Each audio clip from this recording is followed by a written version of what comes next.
Just before I retired from my job as a school bus mechanic, my boss had a guy come in to help me with some work at the bus garage.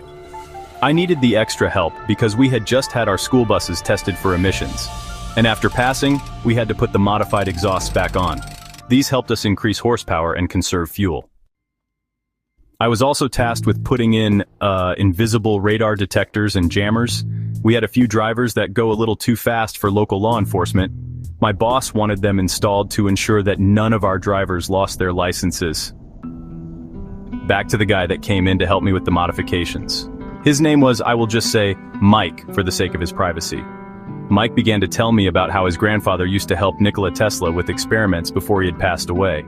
He told me that he thought his grandfather would like me since I am somewhat of a genius myself. Anyways, Mike had said his grandfather had told him that Tesla discovered an alien satellite and had been trying to decipher the signals it was sending out. He said that Tesla became increasingly distant and easy to anger while he was studying this Black Knight satellite, as he called it. Tesla also started to seem to age rapidly and asked Mike's grandfather to come around the lab less often. The two grew distant, and Mike's grandfather quit helping Tesla altogether. About a month after Mike's grandfather stopped going to the lab, Tesla was found dead. Mike's grandfather was called to come collect some of his belongings. He found that the lab had been completely gone through by somebody. Mike's grandfather picked up his belongings and left because he felt very uncomfortable.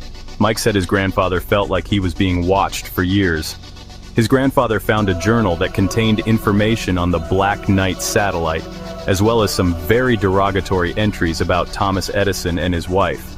Tesla often would refer to Edison's wife as a gutter slut that would give hand jobs to random strangers.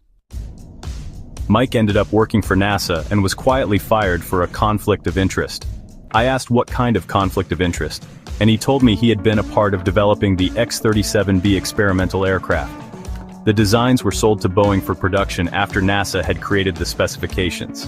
Mike told me that the plan was for the X-37B to go into space and collect recon on the Black Knight satellite.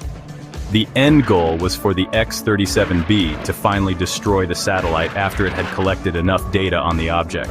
So far to date, a version of the X-37B is still operational, and the satellite is still very much in our atmosphere. Perhaps the aliens aboard the object are stopping our attempts to repel them from our atmosphere. At least that is what Mike seemed to believe. I really did not get much more information from Mike. About 2 weeks after he started at the garage, I ended up accidentally cutting his hand off with a cut-off tool while I was trying to put slots in the rotors of one of our bus's disc brakes. If you must ask why, it's because a bus moving at a high rate of speed with multiple children aboard